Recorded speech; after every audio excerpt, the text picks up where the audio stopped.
leave the room better than you found it. Whether it's the room I leave or the world I leave behind, I'm hoping to leave the place better than I found it. Welcome to the Ill Noise Business Playbook. We sit down with people building real impact in their communities and unpack the vision behind their work. If you care about real stories and real connection, you're in the right place. Let's make some noise. All right, welcome to the Ill Noise Business Playbook. I'm here with Lori from Fox River Med Spa Massage Therapy School. Holy cow, that's a lot of words to remember there, but I think I got it out there. Lori, how you doing today? I'm great. I'm so happy to be here.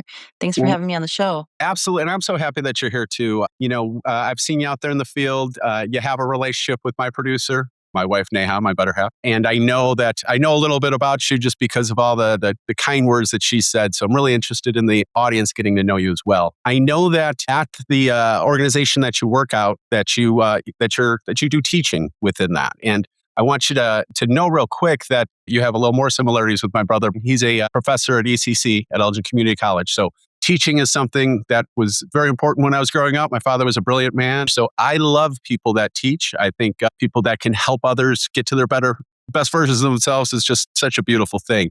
So before we talk about what you specifically do, just to let the audience know, what is it about teaching that you decided to prioritize in your career? Wow. So I've been doing massage for 20 years, and I love massage and I don't want to stop. But my husband's like, you're getting older, which wasn't necessarily nice. But he's like, what are you going to do?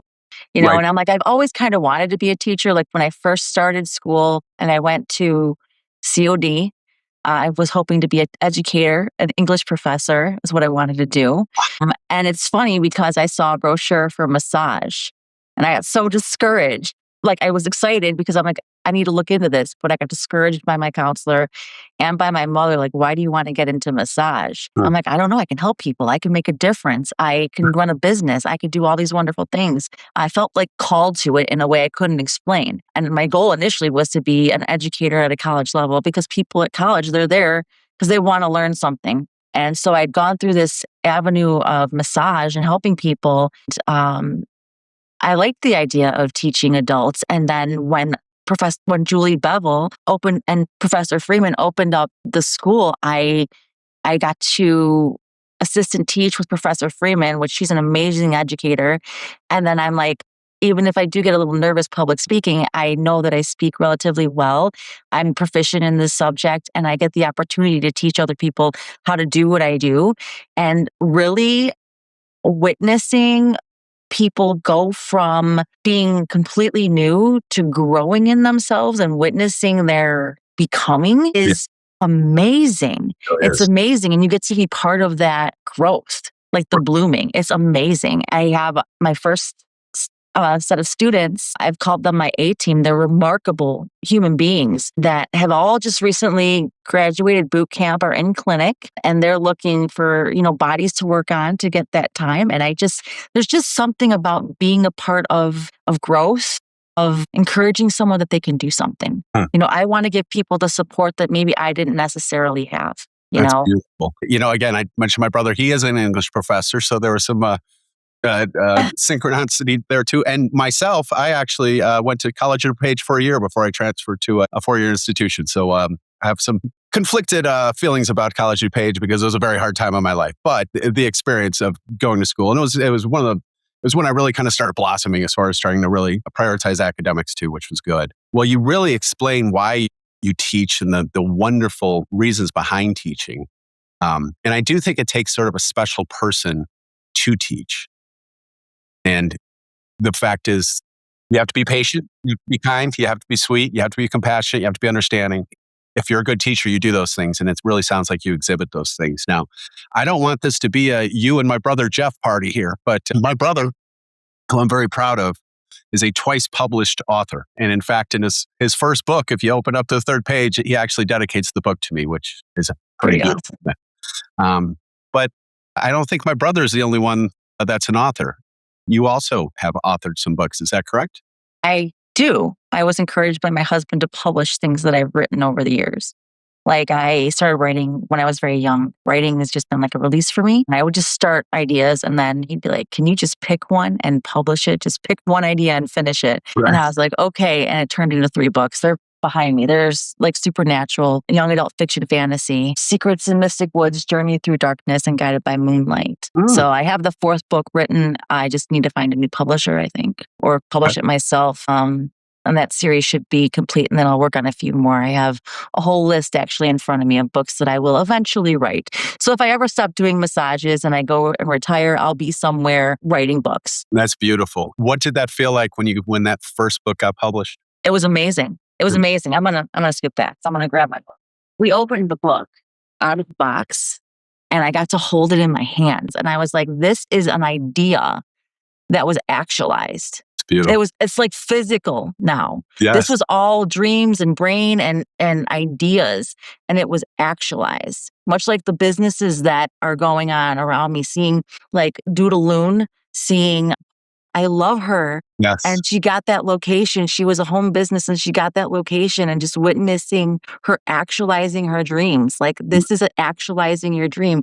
And they say not everyone can write a book, but I want to say, if I can write a book, you can write a book. We're all human. We all have the same like physical, like arms, hands, legs. Like, it's about time, you Yes. know? And so, yeah, this is a book about werewolves and aliens and angels and all kinds of things. Yeah, I think Completely different vein than massage therapy. I think it's so cool. One of the beautiful things about, I think, what Neha and I are doing here is it's something that we can kind of like leave behind. Like, this isn't going to go anywhere. So 20, 30, 40 years ago, if people want to learn about me, want to learn about my wife, they can, they'll take a look at this. And you're doing the same thing by writing and being an author. You're leaving something behind that's tangible that people can always go back and look at. And you say everybody can write a book, and I would not disagree with you in theory, but I know because my brother has been writing his butt off for so long. Takes a lot of dedication, takes a lot of patience, and it takes a lot of just time management, right? Because you got to just sit there and do it. But that's beautiful that you've authored so many books and you want to keep going. I think that's such a beautiful thing. I'm never going to stop. Probably with massage therapy as well. I feel like I love this so much. I feel like if you do what you love, you're going to make a good impact, right? Because if you bring your heart into your work, it doesn't necessarily feel like work, but I don't know. There's just something about showing up when you're happy and you're ready and you have love and you're in it. You're so right. If you do what you love, it doesn't feel like work at all. It just feels like part of your purpose. And I think that's great. I know you've seen Neha. Neha's more the mover and shaker than I am, which I love. But I've seen you out in the community. I know Neha has as well. Why is it so important for you to prioritize being a part of the community here in the Algonquin Lake and the Hills area? I don't live in the Algonquin Lake and the Hills area. I work there. And one of the best things about like working at the spa, becoming part of the community and becoming an ambassador with the chamber is I get to connect with all the people in the area. I don't know, it's like I don't really know the area. So Right. when I get to meet people out here and see their business, and then I can network other businesses together, it's nice. Because when I ran my own massage business years ago, I was in Business Networking International, and it's all about like finding like power partners, like business partners that work, right? Like chiropractic and massage, or an entertainment company and the balloon company. There's just certain power partners that can happen. It's just good to know people that know things, because we can't do everything alone. And one of the biggest things I've learned, because I've grown so much in the 2 years I've been with Julie Bevel, is I like to do a lot of things alone because I can trust myself. But working with a team that you can trust, you can exponentially grow whatever it is you're working with. So having good people on your side, I think is remarkable. You can do amazing things. Yeah, absolutely. And Julie's such a wonderful person. As you know, we've not only we interviewed her before, but she's always really been in sync with us as far as just, being this good person. And we're really trying to build, communities here. We really feel that it's so huge. And Neha and I are always just like you. If somebody asks me for a referral for something now, because of the show and because of being out there in the community, I can say, yes, I think you should go to this person and that person. And I really feel strongly that if you know somebody, you've had them, do some of your work, and you can really kind of like sign off on them, it's kind of goes back on me. So I can kind of guarantee people, you're going to get a good experience because you got my stamp of approval on it. Right. And that, I think really important. Now, as far as the Algonquin Lake and the Hills Chamber, I am part of the chamber. Neha, of course, is part of the board, but you have a role within the chamber as well. Is that correct? Yeah. I'm an ambassador. I was recruited to be an ambassador on the chamber, which is really fun because my whole job is to go to meetings. I go to a meeting once a month. I get to go to the Cup of Joe before you go. I get to go to the ribbon cuttings, which I love. Yep. Unfortunately, with working at the spa and at the school, some of the long days I haven't been able to make all the ones that I've wanted to. But we also get to connect with business owners, say, hey, what is it that's like your pain point? Are you looking for more employees? Are you looking for more exposure? What is it that we can do to help you get the benefit out of the chamber? How can we help you grow? Or I could educate them on, hey, we have all these events coming up on maybe an affordable way for you to get out there is just show up at some of these chamber events that are free or show up to some of these ribbon cuttings, get the word of mouth out there. I'm more than happy to introduce you to people. I know when I see Neha out and about, I run up to her and hug her. She always has a smile on her face. Yeah. And I think I introduced her to the person from Balloon Alloon because Yeah. I'm like, you need to get on this show. Right. This show is amazing. They're trying to do such wonderful things. And it's about bringing connection. And Yep. I get to do that. It's not necessarily about, okay, I work over here, which I'm more than happy to make that connection. But it's also like, oh my God, do you know how we can elevate your business and make this so awesome? I know a guy. You need to come over here. I Yeah. haven't met this person. Let me go introduce myself to that person. Now we're friends. Now you know each other. Great. I'm going to go talk to this person over here.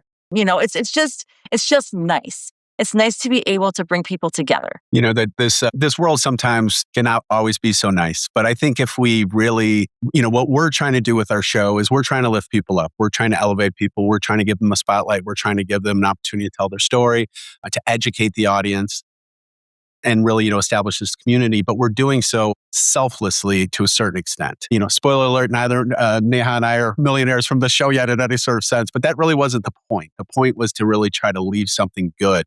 Where do you think that started with you to be that selfless, to want to see others win? Because, again, a lot of people are just sort of in it for themselves. And I know that anyone associated with my wife who is just selfless to the bone has to have that same that same selfless spirit, that same ability to want to see people do well. Where do you think that actually initiated from with you? Well, I grew up in a pretty Catholic family, and I think there was just, I'm the oldest of three and the only girl. And I was kind of, I think, taught early on that you need to take care of other people. There were a lot of instances in my life where, like, you have to take care of your brothers. You need to take care. I had a grandma who was kind of sick that I lived with in third grade. And I was asked when I came home if I could just do some Tapotement on her back, because she had some issues with her lungs. So I would just be like working on her back for a while on the couch. And I just care a lot. Like, I've always cared a lot, almost to the point where I randomly cry. But I care so much. And I don't know how to make the world a better place, but I try. Because I feel like everyone is born with gifts, and that it's your responsibility to use those gifts to make the world a better place. Whatever those are. I don't know if that answered your question, but I feel like, I just feel like, why wouldn't you want?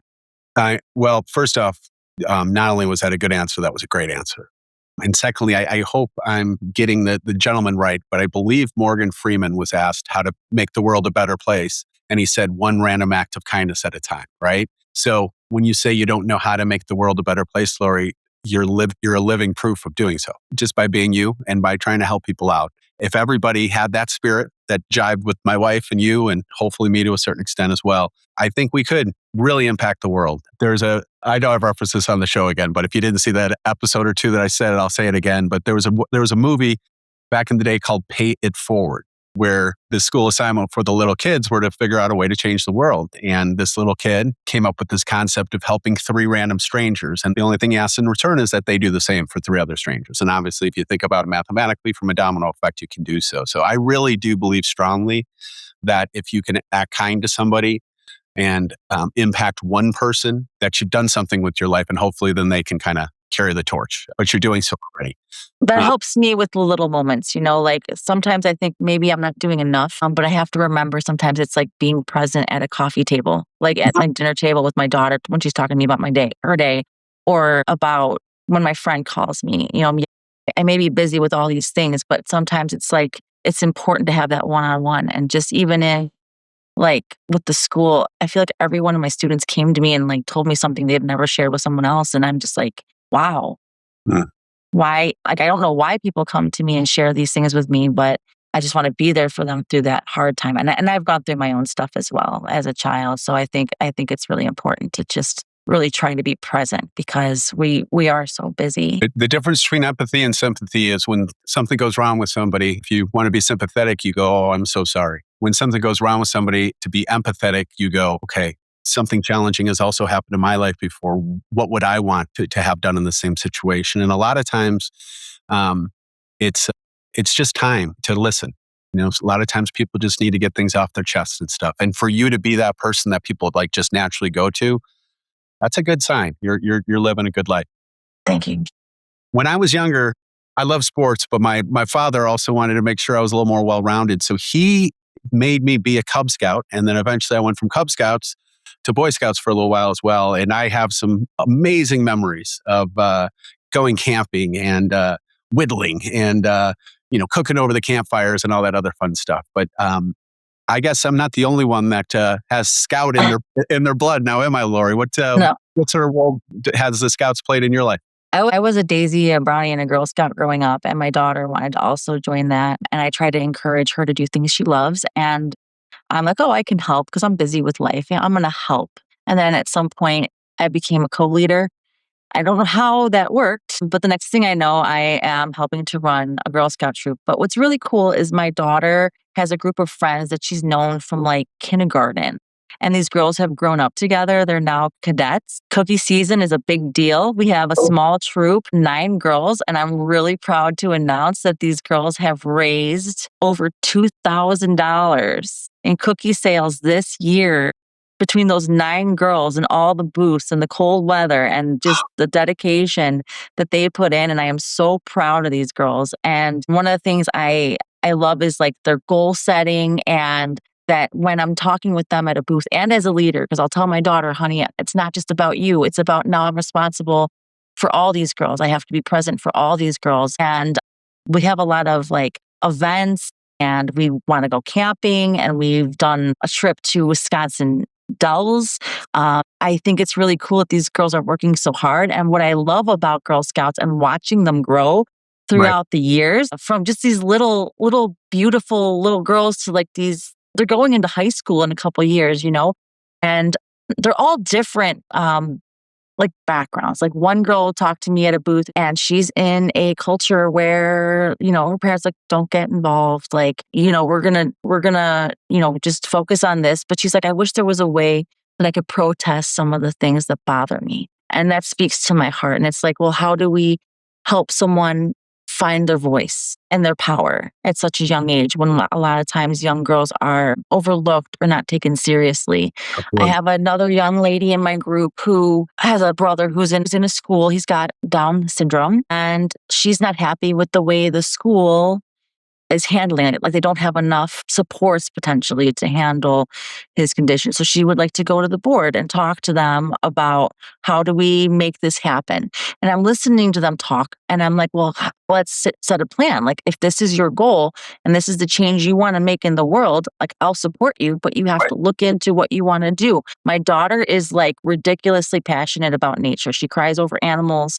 She doesn't like to see trees cut down. She's really she hates litter. It's like, okay, so what can we do so that you can make the change that you need to make in the world? And just to teach like that autonomy, because just because you're a young girl doesn't mean you don't have a voice. And how do we as leaders help them tap into what they care about and to make that heart-centered change? So cookies are great. They help the girls with their adventures. The best thing that happened for my daughter in this is the sisterhood she got. Like, she's like, these are my people. She's an only child. I have always told her, you get to choose your siblings. Like, we're not going to have any more. You get to choose the quality of people in your life, and you get to choose as many brothers and sisters as you want, Awesome. So, Good. yeah, and I love it.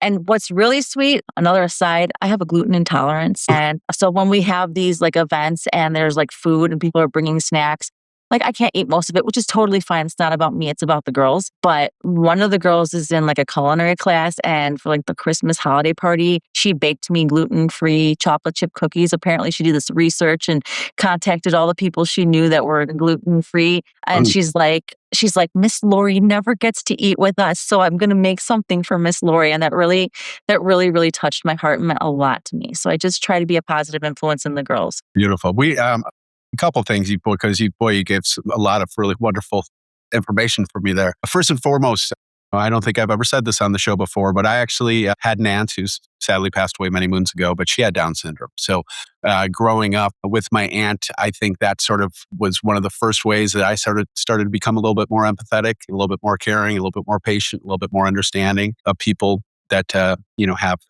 different issues that they deal with or are born with, and in my Auntie Laura's case. But secondly, just the fact that you can kind of be there for the kids, I think is really beautiful.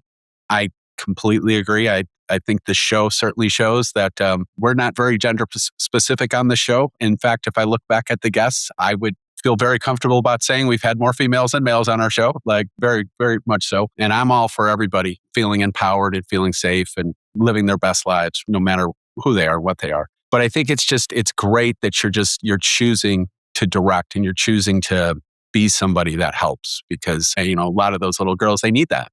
And I think that's really beautiful. Now, I will also say, shameless plug of somebody that really means a lot to us. We interviewed somebody last season, Lori from No Sugar Mama. She Mm, provides wonderful treats that you would love, that would be very specific for your dietary needs, Lori. So you perfect. and I'll have to talk about Lori, because that's our girl. We love. Well, now we have two Loris that we love very much, but Thank Lori's you. definitely a girl. What do you think? Because Scouts are so important to you, what do you think it taught you as a child that you still fulfill as an adult? So I would say I learned early on to try to leave a place better than I found it. And I Mm, try to teach that to my girls. I feel like it's a very basic principle. Whether it's the room I leave or the world I leave behind, I'm hoping to leave the place better than I found it. So I'm trying to understand and figure out how I can best do that. And sometimes it is just the massage I do that day, or the conversation I have with that student, or, being there for my daughter while she's going through a rough patch, or listening to my husband after a long day of work. And sometimes it's bringing ideas to the table. But I try to leave the room better than you found it. oh, Just because you didn't love it. make the mess doesn't mean you can't help in cleaning it up. Let's make the change. Yes, this happened, but we're here now.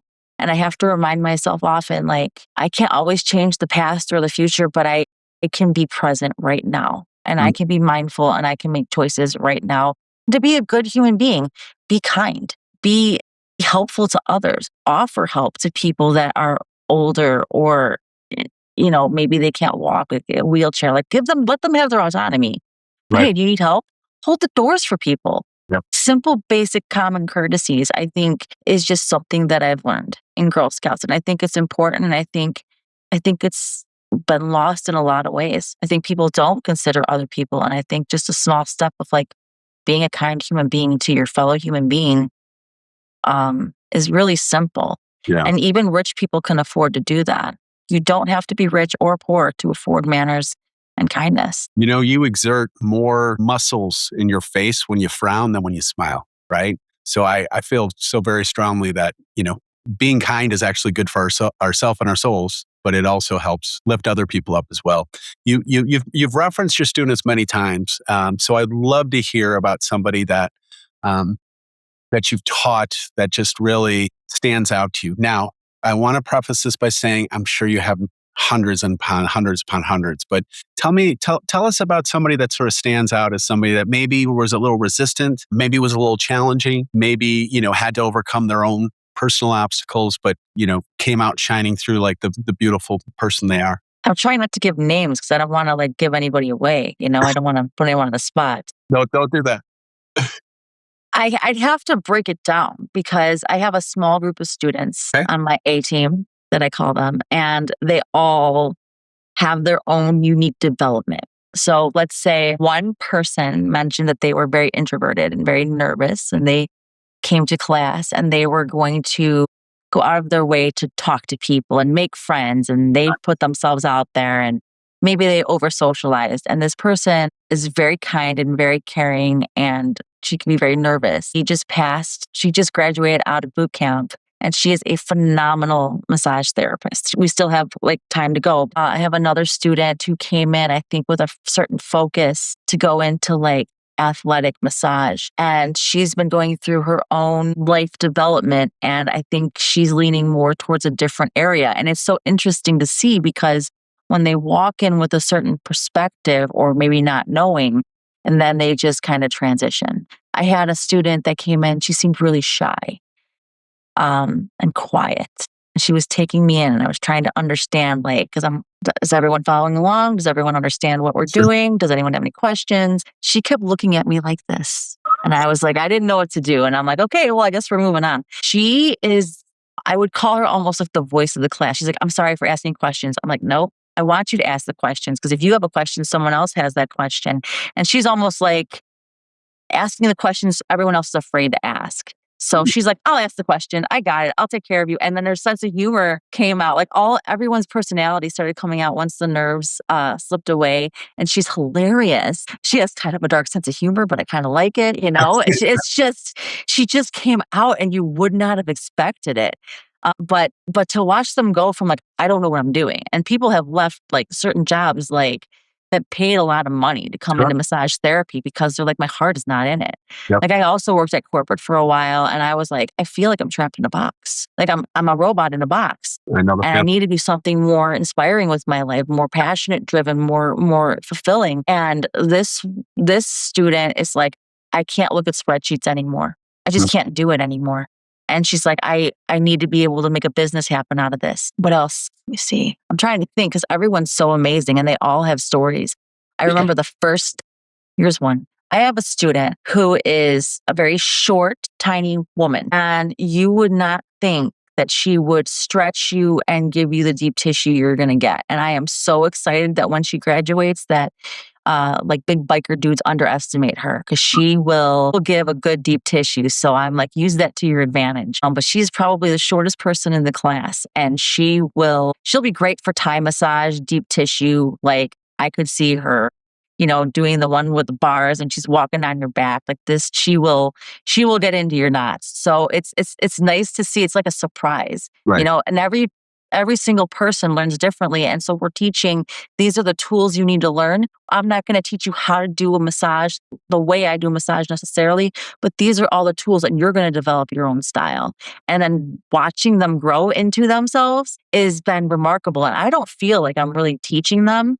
I feel like I open the door, I go through the lecture, I tell them what they need to know, I show them a few things, I ask them a few questions, they ask me questions, and I just and they do their trades, and I watch their way their body mechanics change. It's really more of like an observer role for me, and I sit there or stand there stunned sometimes, just watching them in their flow, and that how amazing and how honored I am to be a part of it. I'm seeing the same thing in my Girl Scouts. I'm seeing the same thing in my daughter. And I'm just like, wow, this is amazing. Just like with these businesses coming to life, with writing a book, when it is actualized. So when people tell you, oh, that's a pipe dream, you can't do it, you know, I've seen the opposite. Absolutely. Absolutely. Yeah. You know, I always put such an emphasis in my previous life on how strong not only managing others was being, but just being a mentor. Because I think if you can really work with people and help them get their best versions of themselves out, you feel it and you feel their successes when they're successful. And I think that's beautiful. And I've got a lot of family members on my wife's side of the family that aren't the tallest individuals in the world. I'll just put it that way. And I always think to some of them, I always think of that old adage, it's not the size of the dog in the fight, it's the size of the fight in the dog, right? Yeah.